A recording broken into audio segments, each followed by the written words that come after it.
جناب اس کا کرنا کیا تھا؟ اس کے ہاتھ باندھ دو، پیر باندھ دو، اور جو بھوکے کتے ہیں نا جن کو کئی دنوں سے میں نے بھوکا رکھا ہوا ہے، وہ کتے اس پر چھوڑو، اور جب کتے اس کا گوشت نوچے تو کوفے کے بازاروں میں اعلان کرنا کہ جو نبی پاک کی اہل بیت کا گستاخ ہو اسے اسرائیل بھی جان نکالنے نہیں آتے، کتے نوچتے ہیں۔ عبید اللہ ابن زیاد کے دربار میں جب سیدنا امام حسین کا کٹا ہوا سر پہنچا نا، اس نے ایک چھڑی پکڑی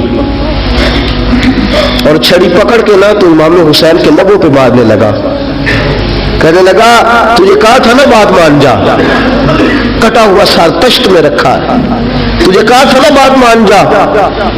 راوی کہتے ہیں عبید اللہ ابن زیاد نے چھڑی ماری اور اس نے بےدبی کی، کہنے لگا تو تھا ہی اس قسم کا، تیرا یہی حال ہونا چاہیے تھا معاذ اللہ۔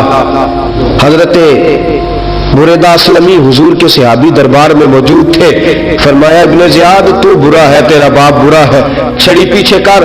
کئی بار میں نے ان لبوں کو مصطفیٰ کو بوسے دیکھے ہوئے دیکھا، پیچھے کر، پیچھے کر، ہٹا لے۔ راوی کہتے ہیں کہ 1 2 3 4 5 6 سال گزر گئے، وہی کوفے کا دربار، وہی محل، وہی تخت اور وہی تشت جس میں امام حسین کا سر رکھ کے لایا گیا تھا۔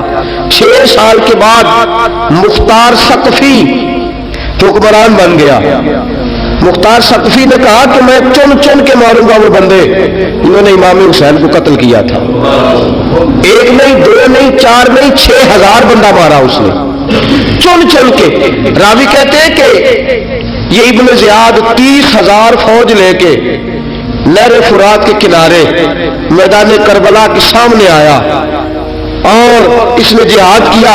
مختار ثقفی نے ابراہیم بن مالک کو بھیجا، فرمایا جاؤ قتل کر کے لاؤ۔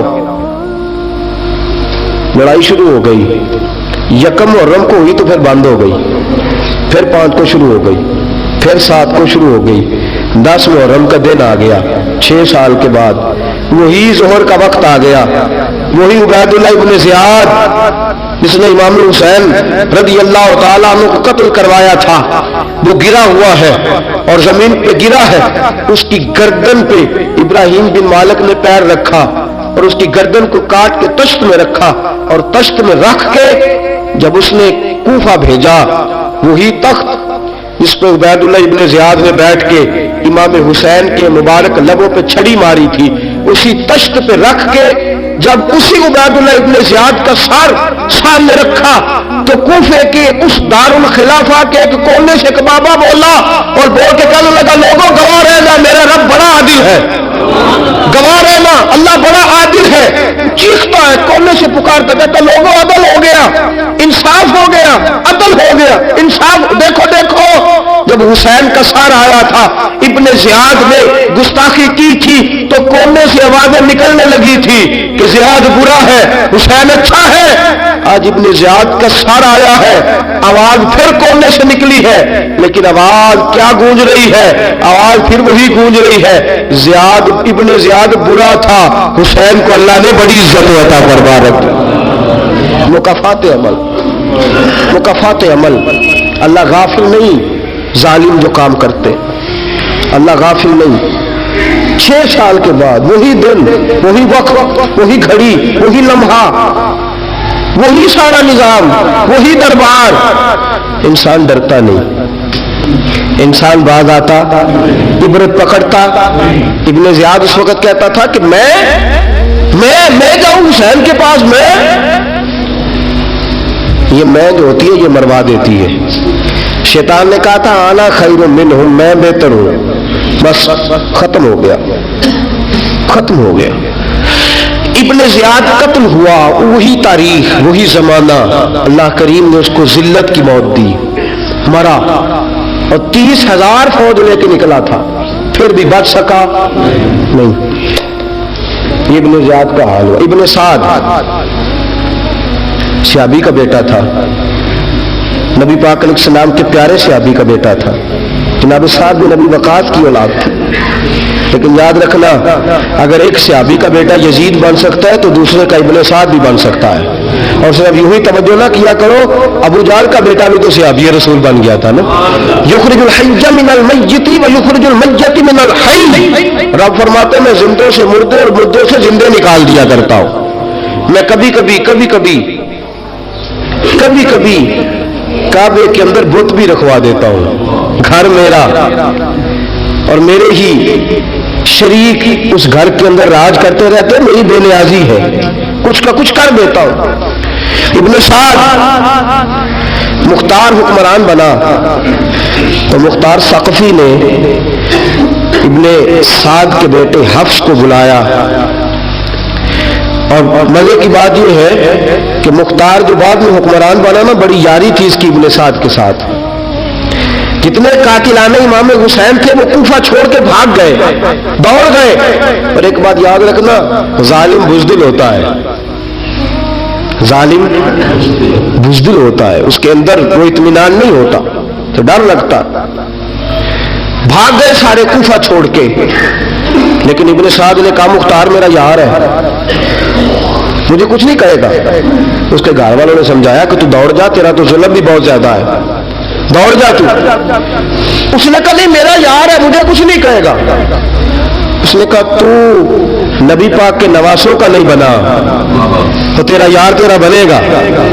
تو رسول پاک علیہ السلام کے خاندان کا نہیں بنا, ان کا تو نے احترام نہیں کیا, یاری کا. اس نے کہا نہیں مجھے کچھ نہیں کہنے والا, تم چھوڑو اس بات کو.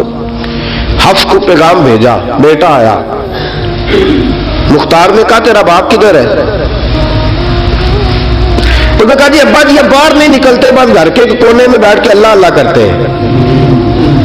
اس نے کہا اچھا کیا کرتے ہیں؟ کہا جی گوشہ نشین ہو گئے. اس نے کہا اب تیرا باپ گوشہ نشین ہوا ہے؟ اب گوشہ نشین ہوا ہے. بھیڑیے سے لومڑی نے کہا کہ جاؤ شکار کر لو. تو بھیڑیا کہنے لگا, بوڑھا ہو گیا تھا نا, بھیڑیا کہنے لگا نہیں میں نیک ہو گیا ہوں, میں نے شکار کرنا چھوڑ دیا ہے, میں کسی جانور کو تنگ نہیں کرتا. تو لومڑی کہنے لگی نہیں بادشاہ سچی بات کر, اب تجھ سے دوڑا ہی نہیں جاتا, اب شکار پکڑا جاتا, اب تجھ سے دوڑا نہیں جاتا پکڑا. اب تیرے اندر آج بھی طاقت آئے تو کم کرے نہ, تو اب بھی چھوڑنے والا, اب تجھ سے دوڑا نہیں جاتا. ملا رومی فرماتے ہیں بوڑھا ہو کے تو بھیڑیا بھی نیک ہو جاتا ہے. کہاں کہ جاؤ تمہیں بلا رہا ہے. کہا نہیں جی میرے ابا جی نا آپ اندر رہ کے اللہ اللہ کرتے. اس نے کہا مجھے اللہ اللہ یاد آئی ہے, اب اللہ اللہ یاد آئی ہے, کچھ گناہ ایسے ہیں جو رب معاف نہیں کرے گا. فرمایا وہ جتنی مرضی نمازیں پڑھے, جتنے مرضی روزے رکھے, جتنی مرضی نفل پڑھے, سارا کچھ کر لے, لیکن اللہ کبھی حسین کے گستاخ کو معاف نہیں کرے گا, کبھی نہیں معاف کرے گا. اس لیے کہ جو حسین کا بے ادب ہے وہ دراصل رسول پاک کا بے ادب ہے. اللہ اسے معاف کرے گا. ظالم نے اس نے ظلم کیا. ابھی 6 سال ہی تو گزرے تھے, 6 سال ہوئے صرف. ابن سعد بھیجا بیٹے کو, کہا جا اب اپنے باپ کو جا کے کہہ تجھے مختار بلاتا ہے, بات سنے آ کے. ڈر گیا. میں نے کہا ظالم بزدل ہوتا ہے. کہنے لگا اس سے جا کے کہو میں نہیں آ سکتا, بیمار ہوں. اس نے کہا چلو وہ نہیں آ سکتا تو ہم تو جا سکتے ہیں نا, ہم تو جائیں گے نا. ابن سعد نے بھیجے 10-12 بندے, فرمایا جاؤ زندہ نہ لے کے آنا میرے پاس, میرے پاس زندہ نہ لے کے آنا. گئے, بیٹے کو حفص کو گرفتار کر کے کھڑا کر دیا, اور جناب یہ جو ابن سعد تھا اس کو بھیجا, کہا جب تم اس تک پہنچو نا تو جا کے گردن مارنا اس کی, اور مجھے اس کی وجود نہیں دیکھنا, صرف کٹا ہوا سر دیکھنا ہے. گئے, جا کے اس کو پکارا, کا مختار میں بھیجا ہے مارنے کے لیے. کہنے لگے مختار مجھے نہیں مار سکتا, میرا یار ہے. ابن سعد کہتا ہے مختار مجھے مار سکتا, میرا یار ہے. ان فوجیوں میں سے ایک فوجی کہنے لگا اگر تو محمد کے نواسے کو مار سکتا تو تجھے بھی تیرا یار مار سکتا ہے صلی اللہ علیہ. اگر تو رسول پاک صلی اللہ تعالی علیہ وسلم کے نواسے کو قتل کر سکتا ہے, تو نے نبی کا حیا نہیں کیا, وہ یاری کا حیا کیوں کرے؟ تو نے ظلم کیا ہے, اب دیکھ تیرا حال کیا ہوتا ہے. گرفتار کر لیا, منتیں کرتا رہا. تاریخ ابن سعد کو بتا رہی تھی کہ ابن سعد تو ہاتھ باندھتا ہے, پاؤں پکڑتا ہے, ذرا یاد کر میدان کربلا, میدان کربلا تجھے تجھے اپنی باری آئی ہے تو تو ہاتھ باندھتا ہے. میدان کربلا یاد کر, حسین نے بھائی کی بھی لاش اٹھائی تھی, حسین نے جوان بیٹے کی میت بھی اٹھائی تھی, 6 مہینے کا علی اصغر بھی اس کی گود میں دم توڑ گیا تھا. اس کی بیٹیاں پیچھے تھی, بہن پیچھے تھی, بھانجیاں پیچھے تھی, بھتیجیاں پیچھے تھی, لیکن حسین نے ایک بار بھی ہاتھ نہیں باندھے. یہ کون ہے اٹا ہوا, غبار سے پھٹا ہوا, ہزاروں کوفیوں کے درمیان وہ اکیلا ہی ڈٹا ہوا. یہ بال یقین حسین ہے, نبی کا نور عین ہے. فرمایا یہ وہ میدان کربلا بھی یاد کرنا.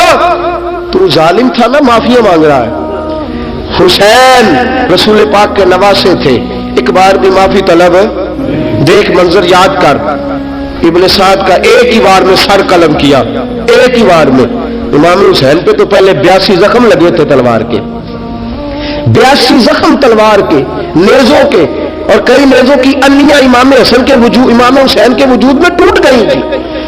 امام حسین رضی اللہ تعالیٰ عنہ پہلے ڈٹے رہے, جمے رہے, بڑی دیر کے بعد گر, پہلے ہی بار میں گر گیا. ابن سعد کا کٹا ہوا سر پہنچا تو بیٹا کھڑا تھا. مختار سقفی نے کہا کہ تیرا باپ میں نے مار دیا ہے. کہنے لگا کوئی مزہ نہیں رہا زندگی میں. اس نے کہا چلو ٹھیک ہے, تمہیں بھی مار دیتے ہیں. مزہ نہیں رہا تو مار دیتے. کاٹ دیا سر اس کا بھی, دونوں سر کاٹے, تشت میں رکھے, اور مدینہ منورہ حضرت محمد بن حنفیہ رضی اللہ تعالیٰ عنہ جو امام حسین کے چھوٹے بھائی تھے, جناب علی کی دوسری زوجہ کے بیٹے تھے, جناب علی کے صاحبزادے ان کے پاس بھیجے, اور بھیج کے کہا کہ لو ابن سعد کا سر حسین کا بدلہ ہے, اور اس کے بیٹے کا سر علی اکبر کا بدلہ ہے. جب محمد بن حنفیہ کے پاس پہنچے تو آپ نے فرمایا یہ کمینوں کے سر میرے بھائی کے سر کا بدلہ ہو ہی نہیں سکتے. یہ کہاں حسین کا بدلہ ہو سکتے ہیں؟ وہ حسین ابن علی, وہ حسین ابن علی. حسین ابن علی کی شان رفت کوئی کیا جانے, حسن جانے, علی جانے, نبی جانے, خدا جانے. وہ حسین ابن علی کہ باپ جنہ دا ہر میدان اندر لڑتا رہا سی کل ایمان بن کے, ماں جنہ دی سجدۃ النساء ہوئے تے نانا عرش تے جاوے مہمان بن کے. فرمایا یہ حسین کا بدلہ ہو سکتے؟ وہ خولی بن یزید, خولی بن یزید جس نے امام حسین کا سر کاٹا تھا. پتہ چلا نا, دیکھے نا امام حسین کو کتنے موقع ملے تھے کربلا سے جانے کے. پہلے موقع پر ہی اور بن یزید نے کہا کہ امام آپ جانا چاہیں تو میں رستے کھول دیتا ہوں, آپ تشریف لے جائیں. امام حسین نے فرمایا میں علی کا بیٹا ہوں, دوڑوں گا نہیں, میں دوڑوں گا نہیں, میں نہیں جانے والا.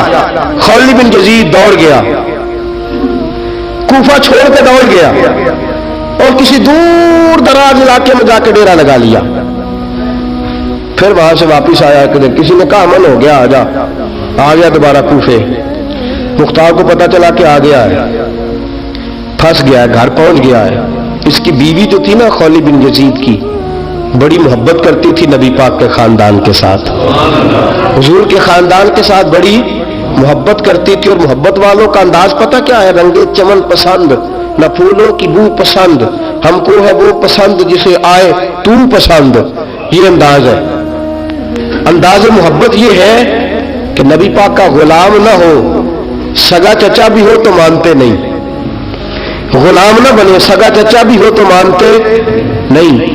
اور نبی پاک علیہ السلام کا غلام ہو, چاہے حبش کا رہنے والا بلال ہی کیوں نہ ہو, سردار مانتے ہیں. یہ انداز محبت ہے. وہ بیوی بڑی محبت کرنے والی تھی, اس نے پیغام بھیجا, اس نے کہا آ گیا ہے گھر. بندے بھیجے, کہا جاؤ خولی کو پکڑ کے لاؤ. مختار نے کہا جلدی لاؤ. حکمران نے حکم دیا, لاؤ پکڑ کے. گئے گھر کے اندر گئے تو چھپ گیا. چھپا کہاں؟ ٹوکرے کے نیچے.